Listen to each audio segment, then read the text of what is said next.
زیست کے رنگ، رات کا سناٹا۔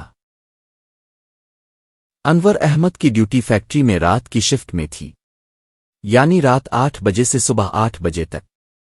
صبح والے اسٹاف صبح 8 بجے پہنچ جاتے تھے تو رات والے اسٹاف گھر کو روانہ ہو جاتے تھے۔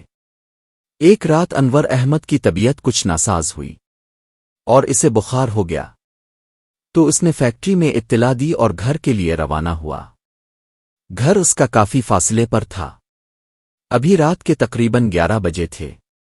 وہ فیکٹری کے گیٹ پر کھڑا ہو کر بس کا انتظار کرنے لگا، لیکن اتفاق کی بات تھی کہ تقریباً آدھا گھنٹہ انتظار کرنے کے باوجود کوئی بس نہیں آئی۔ شاید اس دن ٹرانسپورٹر حضرات کی ہڑتال تھی، کوئی رکشہ وغیرہ بھی شاید اسی وجہ سے نہیں ملا۔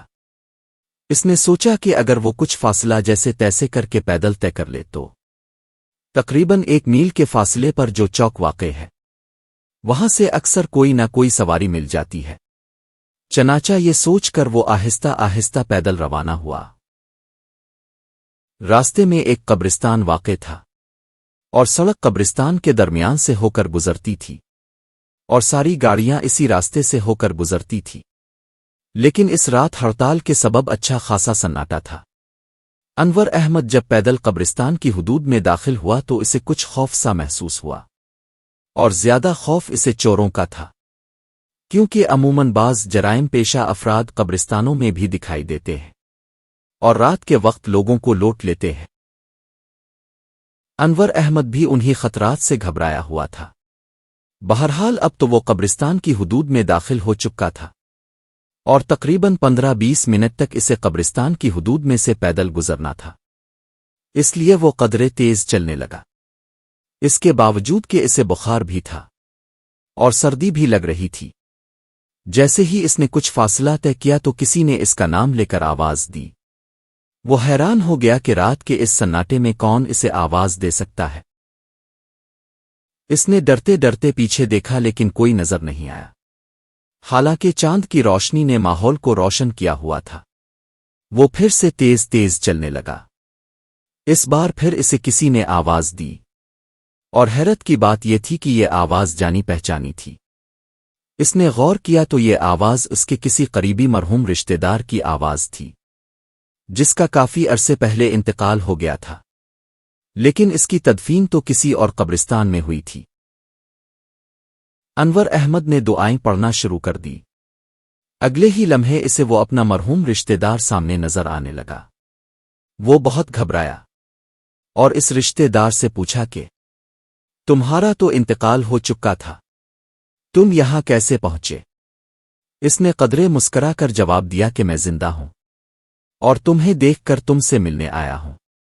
یہ سن کر انور احمد گھبرا کر گر پڑا اور بے ہوش ہو گیا۔ وہ کتنی دیر تک وہاں بے ہوش پڑا رہا اس کا تو صحیح اندازہ نہیں لگایا جا سکا۔ تاہم کسی گاڑی والے کو وہ نظر آ گیا۔ گاڑی میں شاید 2-3 افراد سوار تھے۔ انہوں نے گاڑی روکی اور اسے دیکھا کہ وہ بے ہوش ہے، تو اسے اٹھایا اور ہسپتال کے ایمرجنسی میں چھوڑ کر چلے گئے۔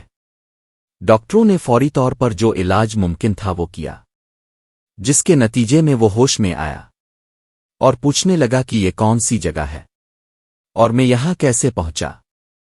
ڈاکٹروں نے بتایا کہ یہ ہسپتال ہے اور تمہیں بے ہوشی کی حالت میں کچھ افراد یہاں چھوڑ گئے ہیں۔ اب تم بتاؤ تم کون ہو اور کیسے بے ہوش ہو گئے تھے؟ اس نے اپنے بارے میں سب کچھ بتایا۔ گھر والوں کو اطلاع دی گئی اور گھر والے ہسپتال پہنچ گئے اور اسے اپنے ساتھ لے کر گھر روانہ ہوئے۔ گھر والوں کو ساری روداد سنائی گئی۔ گھر والے بھی حیران و پریشان ہوئے کہ جس شخص کا نام یہ بتا رہا ہے کہ وہ اسے قبرستان میں زندہ ملا تھا، اسے تو کئی سال ہو گئے ہیں انتقال کیے ہوئے، تو پھر وہ شخص کون تھا جو اس مرحوم کی شکل میں اس کے سامنے آیا؟ بہرحال انور احمد کئی ہفتوں تک بیمار رہا۔ بخار تو اتر گیا تھا لیکن گھبراہٹ ختم نہیں ہو رہی تھی۔ بلاخر اسے کسی اچھے روحانی معالج کا پتہ کسی نے بتایا اور پھر علاج کی غرض سے اسے وہاں لے جایا گیا۔